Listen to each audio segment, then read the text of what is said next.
Hi, everyone. So, I've always had an uncanny ability for catastrophizing. Now, catastrophizing is the art of looking at a situation and not only expecting everything to go wrong, but really sweating the details.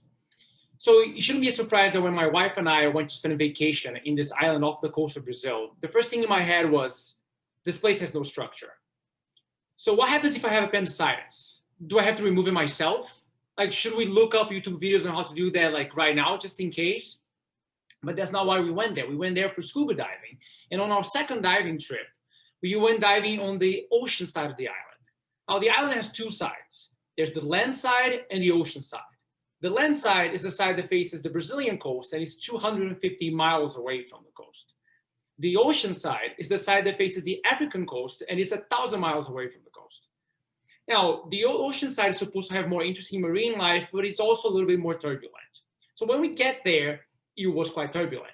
In fact, the waves were hitting the boat so strongly that I thought, well, if I go into the water like right now, the waves are going to throw me against the boat. I'm going to break all my teeth. I won't be able to fix them because there is no dentist in the island. And then I'm going to go back to Chicago without teeth. People are going to ask me, what happened? You had teeth. I said, yeah, I went to Brazil. There was an island. They had two sides. One side is called the ocean side. The other side is called the land side. People, it's a long story. I just don't have teeth anymore. But then, luckily for me, the dive master said, instead of meeting at the surface and then going down, we're just going to jump in and meet at the bottom. And I thought, well, that sounds better because I'll have teeth. So I jumped in and I went to the bottom. I got there. I was the first person. I checked my gauges. Everything was perfect. Everything was going to go fantastic. I saw people coming down. Saw my wife coming down. And as she was coming, she touched the bottom. She was turning around to see me and give me the okay. And then I felt a wall hit.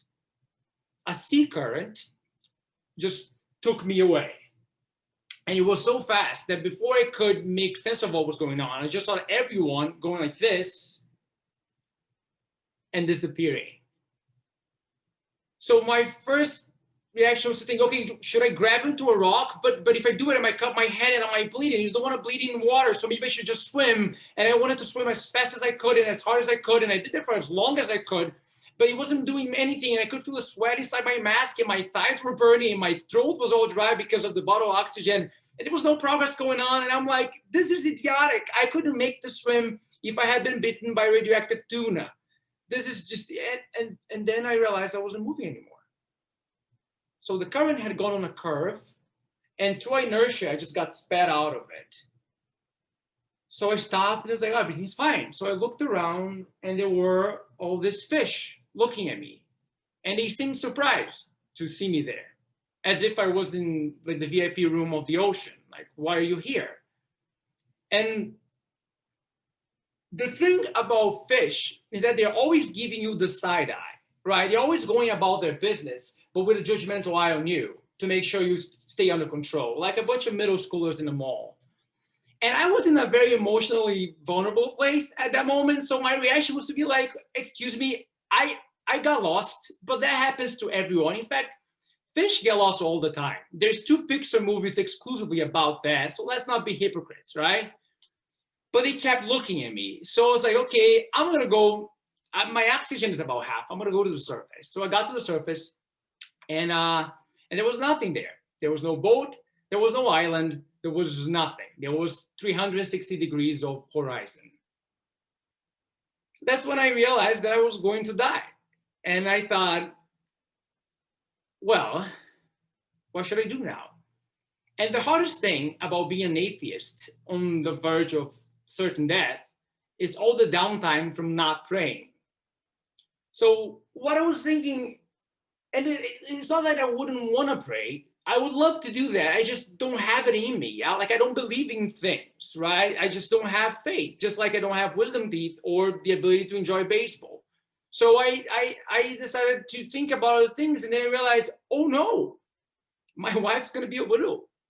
And that's going to suck because she's in her 30s, and that's like a very bad age to be a widow. Because if you're 24 and your husband dies, you can still go back to the dating scene and it barely changed, right? They're playing the same songs in the club. If you're 90 and your husband dies, you live the whole life together. Congratulations on winning life. But 30s is like, Not to mention that when we first met, there was no online dating. None of us knows how to use it. So I'm thinking, I really hope the Hinge is easy to learn because she wants to have kids and it's gonna be so crappy to because there's this biological clock thing and I don't fully get it. People say 35, but some people go to 40, and I just don't want her to be alone. And and then I realized that my family. So the awkward thing about my family is that they're all alive, and it's a very bad configuration to die in. Because if you're the first person to die in your family has to figure out death, right? Like, are you the kind of family that buries people, or are you the kind of family that cremates people? Do we have like a crying funeral or a fun one? Is there food? It's not, none of that. And I wouldn't be there to help them figure that out, right? And worst of all, my funeral wouldn't even be a good learning experience because there would be no body for them to do anything with it. So what probably would happen is that a year after I disappeared, they would just have some symbolic thing with a picture of me, 14 by 11 picture of me wearing a suit next to a crown of flowers, maybe a buffet. And I just hope that like my mother would eventually find closure from like losing a son, that she wouldn't like tell herself that I was out there somewhere. And I also hope then my brother wouldn't choose the buffet because he has horrible taste in food. And then the sun was burning my face so much. So I decided to go down into the water for a little bit, and the fish were still looking at me. And I thought, these guys are going to eat me. But I was so mad about everything else that I thought, who cares? I'm going to be dead, right? Like, they might as well eat me. And then I had a realization. I went back to the surface and I thought, yes, the fish could eat me because I'll be dead. And then what I noticed is that death is terrible. It's very painful. And it's something that presumably something you never get over, that kind of thing. But all the pain of death belongs to the living, right? Every single person I knew was going to go through loss and sorrow in different amounts, except for me, because I was going to be dead. And by virtue of being floating on the high seas, wearing a black wetsuit on the ocean side of an island that didn't have a dentist, I was the most fortunate person for everyone I knew, because everybody was going to have to deal with some stuff, and I was just going to be dead. So I decided to go for a swim, because you see, never in my life had I been swimming in the ocean without keeping an eye on the beach to make sure I wasn't going too far, that there were no rocks, that there wasn't an undertow or anything. But now I didn't have to worry because I could just go in any direction. I could just do whatever I wanted. I could just live that exact moment because I was going to be dead in 12 hours.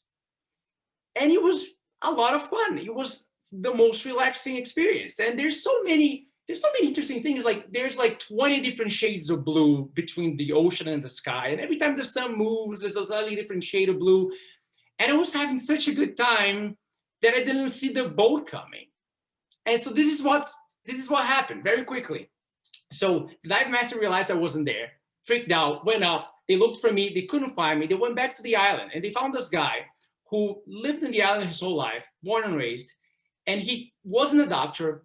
He wasn't a dentist, but he knew the water so well that when they said, we went on the ocean side, he went down this spot, disappeared. He said, well, if he was a sea current, I think I know what it is. So they got into a boat and they found me. And as they found me, they just saw me swimming around like a moron. They thought I had some sort of shock. So they pulled me into the boat. They gave me some fresh water. And as I drank it, I realized that my stomach was all dilated from swallowing seawater as I was yelling at fish. So as I drank the fresh water, I felt this very strong contraction, and I went to the edge of the boat and I threw up what felt like gallons of fear and concern and my breakfast. And as he reached the water, the fish came up to eat it, and they looked at me again, but this time they didn't bother me at all.